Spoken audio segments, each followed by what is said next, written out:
Bertanya-bertanya itu nanti suka jawabin orang yang komentar. Assalamualaikum, Syekh. Waalaikumsalam. Sebentar-sebentar, nulis judul ya. Siap. Nah ini muridnya Pak Heruna. Pak Heru tinggalnya di mana sekarang? Ini tinggal.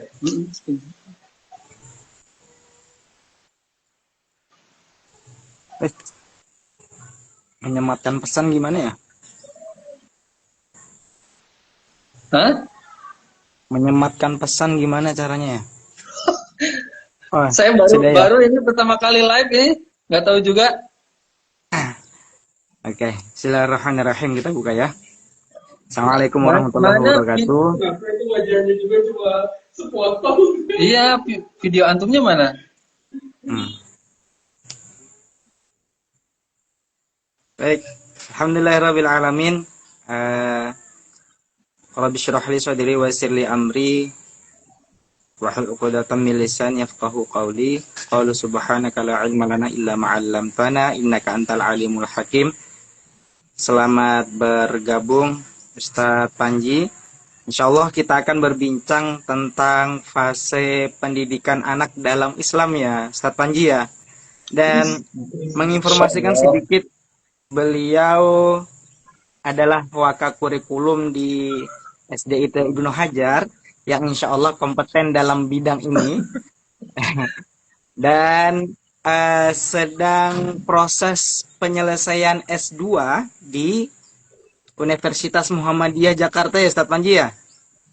Insya Allah, Ustaz. Insya Allah sedang proses penyelesaian. Baik Ustadz Panji, kita langsung ngobrol aja ya Ustadz Panji ya. Eh, Siap, siap.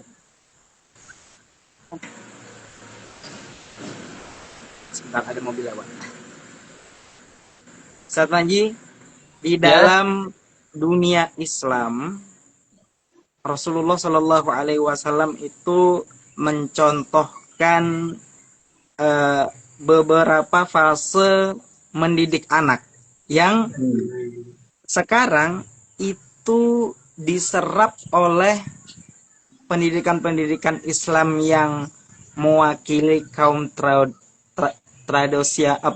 tradisional, juga diserap oleh kaum-kaum urban di perkotaan yang dinamakan Islam terpadu misalnya atau modern misalnya. Nah, menurut antum bagaimana idealnya fase pendidikan anak di masa Rasulullah yang diserap ke waktu kita yang sekarang itu apakah masih relevan atau kita ada pembaharuan-pembaharuan yang tentunya tidak meninggalkan nilai-nilai dasar asas cara mendidik ala Rasul pada zaman terdahulu. Silakan Ustadz Panji, bagaimana Ustadz? siap, siap.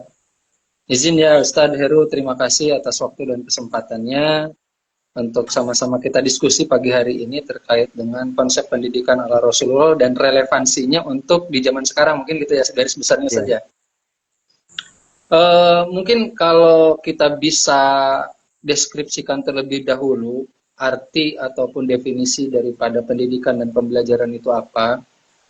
Kalau yang saya samarikan ataupun simpulkan, pendidikan itu adalah keteladanan. Kalau pembelajaran itu adalah sesuatu hal yang bisa diberikan dan itu berakibat atau berimpact kepada peserta didik itu menjadi wondering atau rasa ingin tahu. Jadi termotivasi untuk belajar, termotivasi untuk mencari tahu, sehingga dia akan mendapatkan ilmu dan juga wawasan terkait itu. Nah, kalau kita ambil intisarinya dari Rasulullah untuk fase pendidikan di zaman sekarang, mungkin secara klasifikasi umur Itu kan sudah kita ketahui sama-sama, semua jenjang pendidikan yang formal ataupun non formal itu mengikuti indikator umur dari peserta didik. Ada yang dikategorikan fase TK atau dinamakan PAUD, terus naik lanjutnya ke jenjang SD, SMP dan SMP dan lain sebagainya. Tapi secara singkat, nilai-nilai pendidikan di zaman Rasulullah itu kan seperti yang kita kenal di surah Al-Nahl ayat 78. Wallahu akhrajakum min butuni ummahatikum la ta'lamuna syai'a wa ja'ala lakumus sam'a wal absara wal afidata la'alakum tashkurun. Jadi sebetulnya indikator ataupun alat untuk pendidikan itu ada 3 di setiap fase yang bisa kita maksimalkan dalam hal mendidik, yaitu yang pertama adalah Allah memberikan kita kemampuan sima'ah atau pendengaran.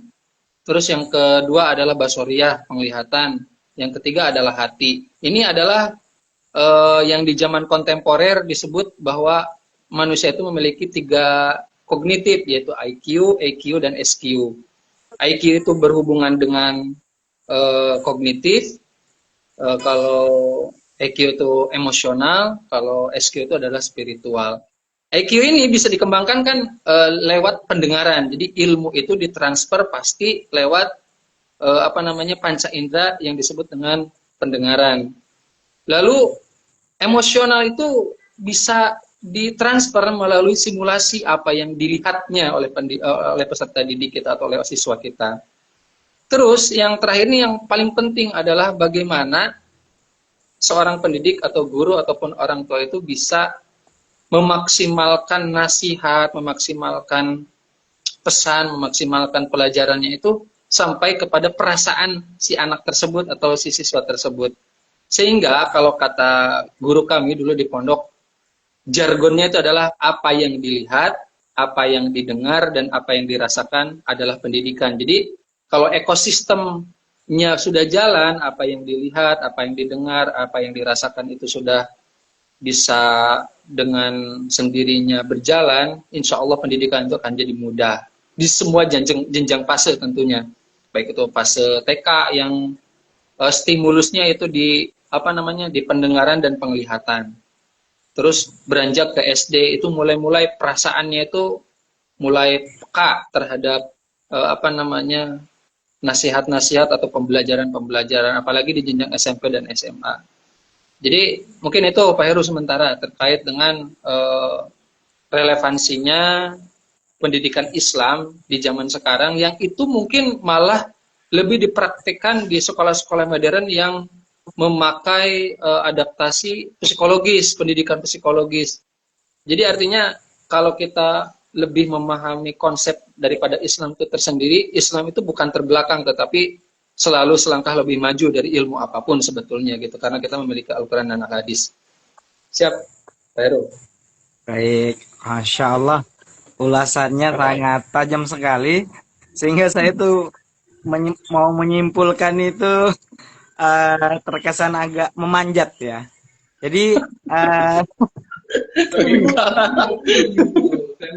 jadi teman-teman semua nanti boleh disimpulkan sendiri ya. Tapi saya ada pertanyaan yang mungkin mewakilkan sebagian ayah bunda yang ada di rumah terkait kebingungannya dalam mendidik anak. Nah, beberapa itu ada kasus yang dia orang tuanya ambisi untuk mengajarkan anaknya tentang keilmuan di luar keislaman, baik itu dari bahasa Inggris, eksak sejak dini, sehingga ada ayah bunda kita itu yang paginya dia sekolah di internasional misalnya, setelah itu sorenya dia juga mengaji. Nah, positifnya anak ini memiliki 2 keterampilan yang cukup terasah. Nah, yang negatifnya adalah mental anak kita ini sekarang cenderung terganggu dengan mohon maaf, dengan adanya ambisi orang tua yang seperti ini. Nah, itu untuk menyeimbangkan, menyelaraskan dua hal ini, anak tidak merasa tertekan, pencapaian yang kedua ini juga bisa tercapai. Itu trik dan tipsnya bagaimana Ustadz Panji? Insya Allah, pertanyaannya keren banget. Siap izin menjawab Ustaz. Sesuai dengan mungkin kemampuan saya untuk menjawab, kurang lebihnya mohon dimaafkan nanti kalau banyak kekurangan dan lain sebagainya. Jadi memang bukan persoalan sekarang saja. Saya kasih Pak Denny. Sebentar Pak Heru, ini ada Pak Denny. Itu Pak Denny, nanti itu kita ngomong MC ya Pak Denny ya. Kapan kita MC bikin ya. konten? Hati-hati Pak Denny, hati-hati. Sama-sama. Mangga, siap. Hati-hati Pak Denny ya.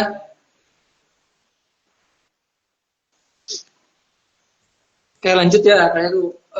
Memang apa namanya permasalahan terkait dengan orang tua apa namanya memiliki harapan terhadap anaknya agar supaya sesuai dengan keinginan mereka itu mungkin sudah terjadi lama sekali. Mungkin di zaman kita juga sama, orang tua kita mengharapkan hal-hal yang demikian.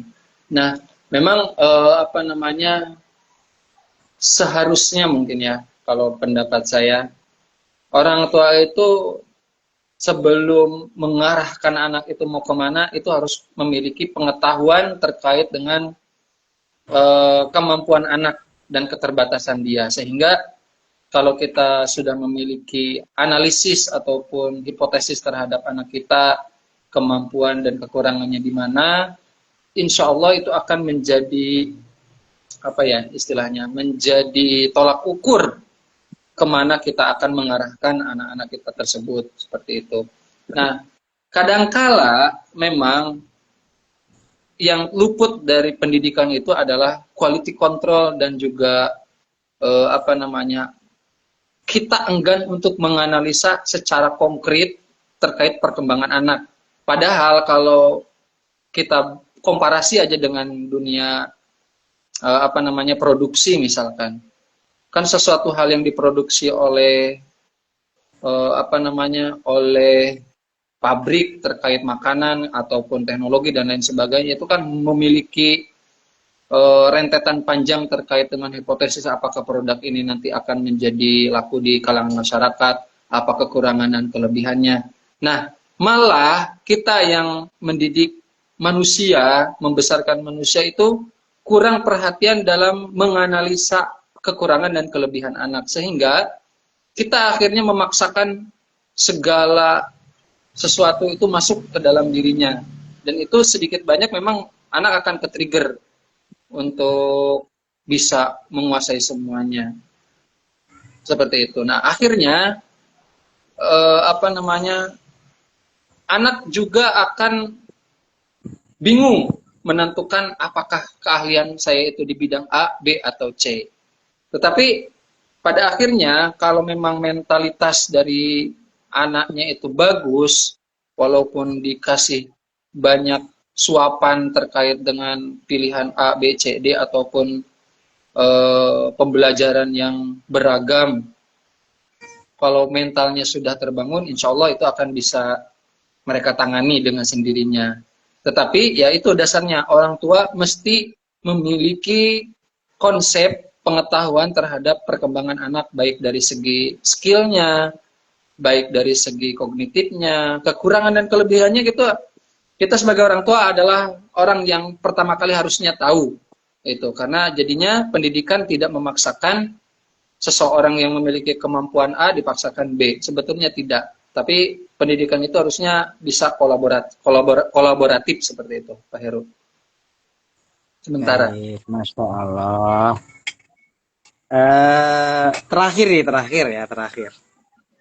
Terakhir. Lantas dengan produk pendidikan keislaman kita yang sekarang itu ada beberapa kekhawatiran yang menyangkut finansial untuk anak-anaknya di masa mendatang. Karena seringkali memang kita berkaca di negara-negara yang produksinya mumpuni, juga dari segi penelitiannya juga cukup disegani di beberapa negara. Nah, itu rata-rata itu memang negara-negara yang menganut paham liberalis misalnya. Nah, untuk kekhawatiran-kekhawatiran yang seperti ini, kira-kira apa yang dibutuhkan ayah dan bunda ke depannya? Hmm. Oke, izin menjawab lagi ya Pak Heru dan teman-teman yang lainnya insya Allah. Untuk memang bekal anak-anak ataupun siswa-siswi kita yang hidup di zaman modern ini dengan berbagai literatur yang ada, budaya yang ada, eskalasi dunia kerja nantinya seperti apa.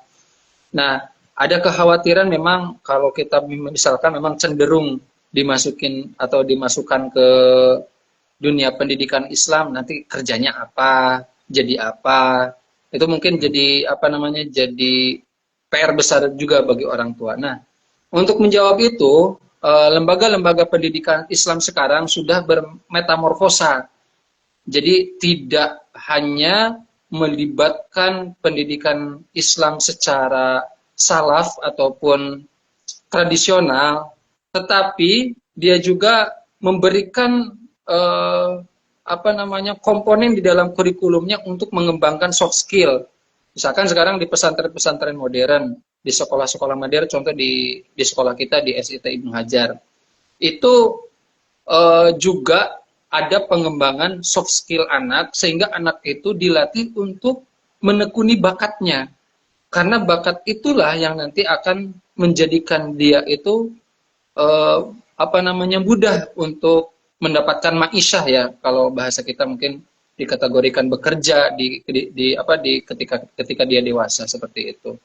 Karena soft skill ini akan menjadi bekal yang sangat penting selain daripada kemampuan kognitif. Kalau kita misalkan telaah deh, orang yang rata-rata punya nilai apa namanya, tinggi di sekolah, itu orientasi kerja ataupun menjadi pekerjanya kan lumayan dibandingkan orang yang misalkan rata-rata memiliki nilai cenderung di bawah. Tetapi kita jangan lupa bahwa orang yang biasa-biasa aja secara akademik tapi dia memiliki soft skill, itu banyak cerita, banyak fakta, banyak yang kita saksikan bahwa mereka juga mampu bahkan menjadi pengusaha, punya karyawan, terus bisa mengembangkan bakat minatnya itu, misalkan ada yang di kesenian, ada yang di kebudayaan, ada yang menekuni public speaking, ada yang ke konten, ada yang ke gamers dan lain sebagainya. Banyak sekarang ranah-ranah itu bisa dikembangkan, dan itu sekolah-sekolah Islam di zaman sekarang sudah menjawab bahwa tidak hanya mengembangkan bidang akademik, tetapi juga terhadap soft skill, sehingga peserta didik ataupun siswa-siswi yang ada di sekolah itu tidak hanya memiliki kemampuan kognitif, tetapi memiliki kemampuan soft skill juga untuk bekal mereka mencari ma'isyah di kemudian hari. Seperti itu, Ustaz. Baik, alhamdulillahirabbil alamin. Ini nggak terasa banget ya, kita sudah di penghujung acara. Karena ini acaranya dadakan juga Ustaz Manji ya. Karena memang rencana saya tuh insya Allah Instagram saya nanti akan dihiasi oleh orang-orang hebat di sekeliling saya yang jarang terlihat ke permukaan. Tanggung jawabnya beliau nanti kalau ada pertanyaan-pertanyaan terkait masalah pendidikan tentang anak usia dini pun nanti di jenjang berikutnya boleh nih di DM Ustadz Panji, Instagramnya ada beliau. Instagramnya apa Ustadz Panji? Panji aja, Panji 09. Panji 09. Baik. Untuk para pendengar dan pemirsa semuanya, ada yang mau ditanyakan? Ini kita ada 3 orang nih, Pak Panji nih, yang bergabung. Ada yang mau ditanyakan sebelum berakhir? Oke. Kalau tidak ada nanti bisa langsung DM Pak Panji saja ya mengenai masalah pendidikan anak usia dini. Baik, syukran Ustaz Panji, jazakallah khairan katsiran. Lanjut. Afwan Ustaz. Olahraganya. Baik. Assalamualaikum warahmatullahi wabarakatuh. Waalaikumsalam warahmatullahi wabarakatuh.